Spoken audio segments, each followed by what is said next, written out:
Hi, we're topic 14 on gun control and mass shootings. I'm Ronald. I'm Helen.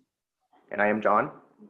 Okay, so we're gonna start the presentation off on defining gun control. So gun control refers to any piece of legislation that limits the access or places controls measures on the ownership of firearms.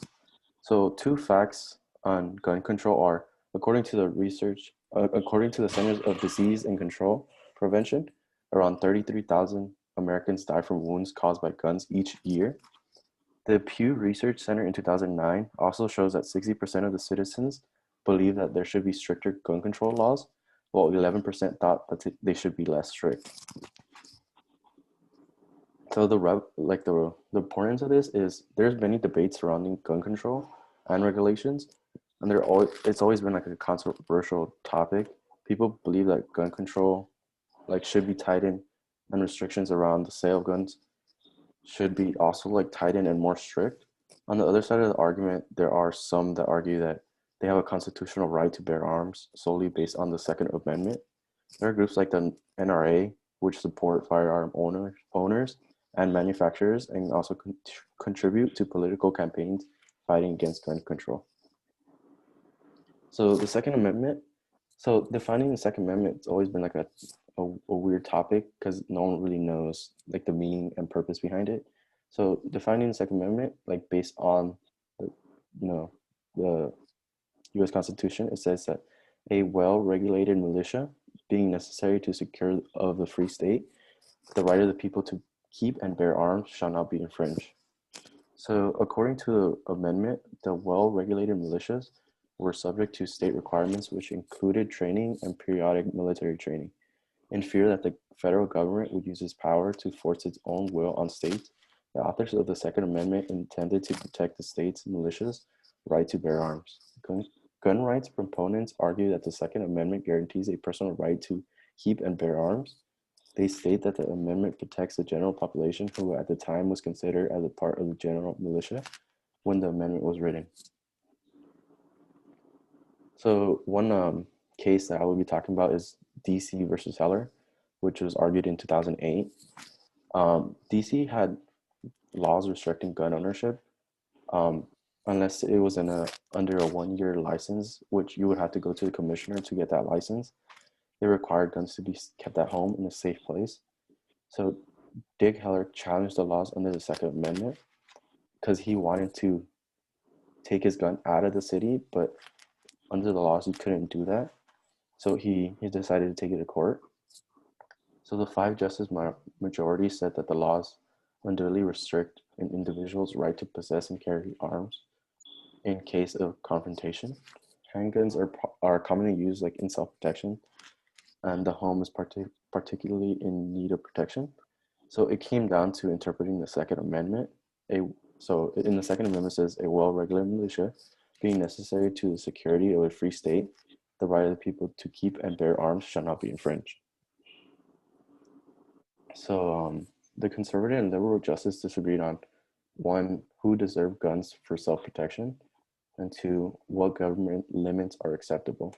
So the conservative majority said that it says that all of the people at the time, the concern was self-protection of everyone, even against the military, and not these, nor that any that restricts someone's right to protect himself. So the liberal minority said that it's just about the militia. The concern was that the federal government would take away the state's rights to form a militia. So even colonial laws restricted the storage and use of firearms. So this decision came down to a 5-4 majority opinion by Anton Scalia. The court held that the first clause of the Second Amendment refers a militia is prefatory clause that does not limit the operative clause of the amendment. So mass shootings. There's a big concern in defining mass shootings. Like literature doesn't really define mass shootings consistently, or like no one has like a solid definition for mass shootings. There's not a federal criminal code that distincts mass shooting offenses. So there's always been a struggle on research because different researchers use different terminology and different ways to define mass shootings. So there was a study done and researching other studies that have like analyzed mass shootings. And out of the 44 studies analyzed, the most common definition of a mass shooting is an incident in which 4 or more victims are killed with a firearm in a public place. So there's also been research done on mass shootings, like why they happen. So then its evidence shows that one of the factors that may involve, like may lead to mass shootings is mental health, which I think we all kind of have like a big disagreement or agreement on. Another factor that is also been like really studied on recently is the contagion effect, which is a phenomenon that states that murder may increase the chances of a similar event occurring. This is basically just like, because when a mass shooting does happen, there's a lot of media coverage and there's a lot of people that are posting about it, talking about it. So many people believe, and many studies believe, that there might be an effect that happens that when people see like this coverage a lot, it might lead to someone doing the same.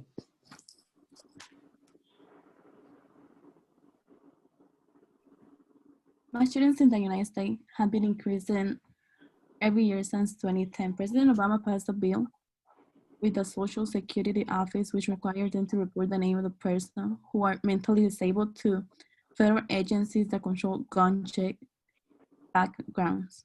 Mental illness and bullying have been one of the prime reasons for people to commit mass shootings, followed by phobia towards people in the LGBTQ community. Despite mental illness becoming an obvious reason for someone to commit a mass shooting, one of the factors are not accounted for when looking into the attacker.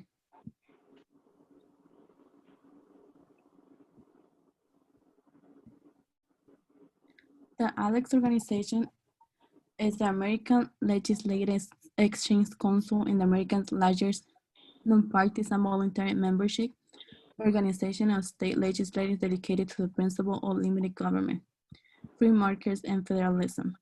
ALEC pushed the law, the Stand Your Ground law, which helped to increase the selling of guns.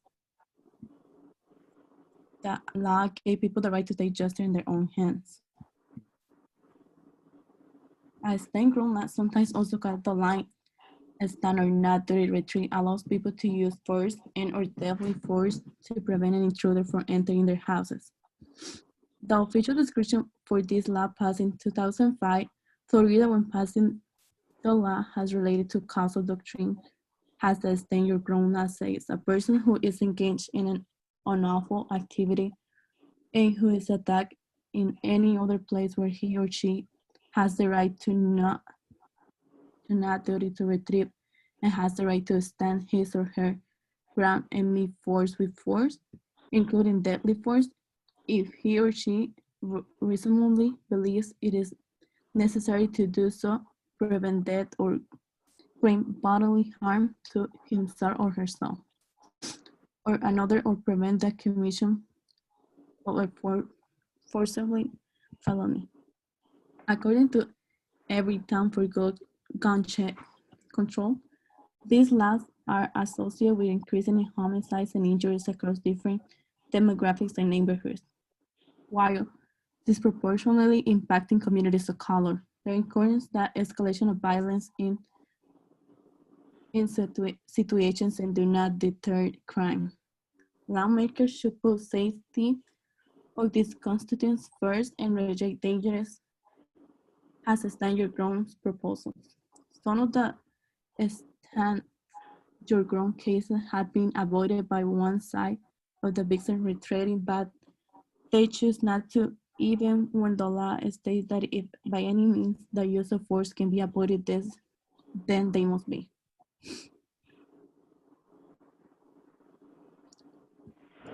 The case of Trayvon Martin is a 17-year-old African-American boy. Trayvon Martin was killed by George Zimmerman. Zimmerman followed Martin for a time before he shot him and killed him. Zimmerman pleaded not guilty and argued it was self-defense. He used the stand your ground law doctrine.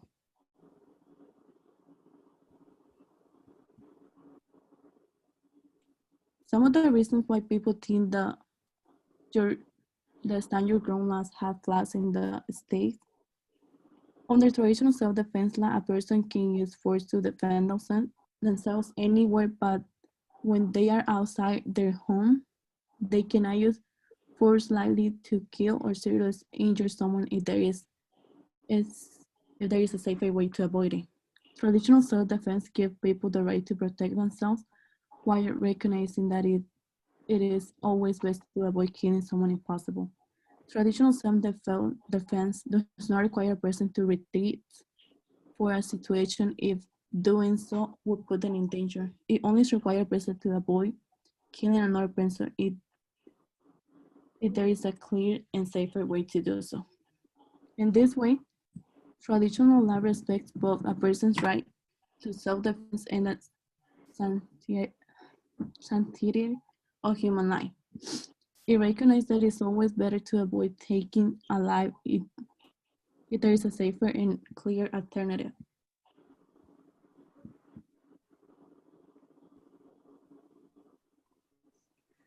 So I'm going to be talking about gun control restrictions that have been applied to control gun violence throughout the years. I'm going to go more into detail what each gun control restriction means, and most of these have been enforced throughout the years in the United States, and these are current ones that have been enforced in the year 2020.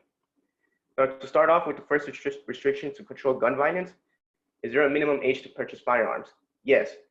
This restriction requires all citizens and legal residents at the age at least of 18 or older to at least purchase ammunition. However, if that individual wants to purchase a firearm, they have to be at least at the age of 21 and older to purchase a firearm and must be a citizen and a legal resident in the United States. So that's one restriction that applies to control gun violence. The second will be, who are the people that are restricted to purchase firearms? Not any ordinary person cannot just purchase any firearm. They have to go through at least a good background check. If that individual has had any criminal history records, such as they have been convicted with any felony charges or misdemeanors, they won't be able to purchase a firearm. Even charges such as possessing marijuana, they won't be able to purchase any firearms. So that is one restriction. People with criminal history will not be able to purchase firearms. So an individual must have at least a clean background in order to purchase a firearm. The third restriction that applies to gun control is, do state governments regulate firearms? The way the research has been done, this means that there are some restrictions that either residents could carry firearms in public or they cannot. Some states allow this and some states do not allow this. The fourth one is the most important one. Who is allowed to sell firearms? Not any individual will be allowed to sell any firearm in the store. First, that individual must have to acquire a special license known as the federal firearms license. In order for that individual to acquire this license, they have to be at the age of 21 and older. They have to go through a background check, which means they cannot have any history convictions. If they do, they will not be able to acquire the special license. The license at least costs around $200 for 3 years. After those 3 years, it expires, but they can renew it for another $90. Also, another restriction when it comes to purchasing firearms online, the firearm will not just come to the person in their mail, like in their mail. When an individual purchases a firearm online, the firearm will be shipped to a person who has a federal firearm license holder. After that, the person who has the license will go through background check of the individual who's purchasing the firearm online. They have to check the background. If they have a clean background, they will accept them and will ship them the firearm. However, if that individual has had criminal history, they will deny them from buying the firearm and will not ship them the firearm. So that is one restriction and who is allowed to sell firearms. The individual must acquire a special license in order to sell firearms in their store. So there has been more restrictions to control gun violence. The most important one, is there a background check required to purchase a firearm? Yes, there is. Yes, an individual needs to have a background check before they purchase a firearm. That is one important restriction that applies to gun control. When a person checks their background, a federal firearm license holder will conduct a background check for them. The individual will have to fill out a form, and once they have filled out the form, the federal firearm license holder will go through the form carefully and will check if they had any criminal history background or not. If they are clean and do not have any convictions in their past, then that individual will be able to purchase a firearm. However, if they did have a criminal background history, the individual will not be able to purchase a firearm. Do states require permits to purchase firearms? Yes, almost every state in the United States requires an individual to at least have a permit in order to buy a firearm. There are some states out there that do not require this, but eventually, as the years progress in the United States, as gun control restrictions become more enforced, eventually every single state in the United States will require every citizen and every resident to acquire a permit before they purchase a firearm. And the last restriction that's been applied is, do states require permits to carry firearms? Yes, just like requiring a permit to purchase a firearm, almost every state requires a resident to have a special permit in order for them just to open and carry a firearm in public. And most of the time, the firearm will just be small firearms, such as handguns, and need to have a permit in order to carry that firearm. There are some states out there that do not require their citizens to have a permit in order to open and carry. But eventually, as the years progress in the United States, and as gun control restrictions become more enforced, all states will most likely require all civilians to have a permit in order to open and carry. So those are mostly some basic gun control restrictions. There could be more out there, but the basic ones are minimum age. There's a minimum age for people to purchase firearm. They have to conduct background check to the individual before purchasing a firearm, who is allowed to sell firearms. So the people to sell firearms must require a special license. And then if states require permits for individuals to purchase firearms and if to open and carry. And this is our works cited page where we mostly got most of our research. Our group got our research for this presentation.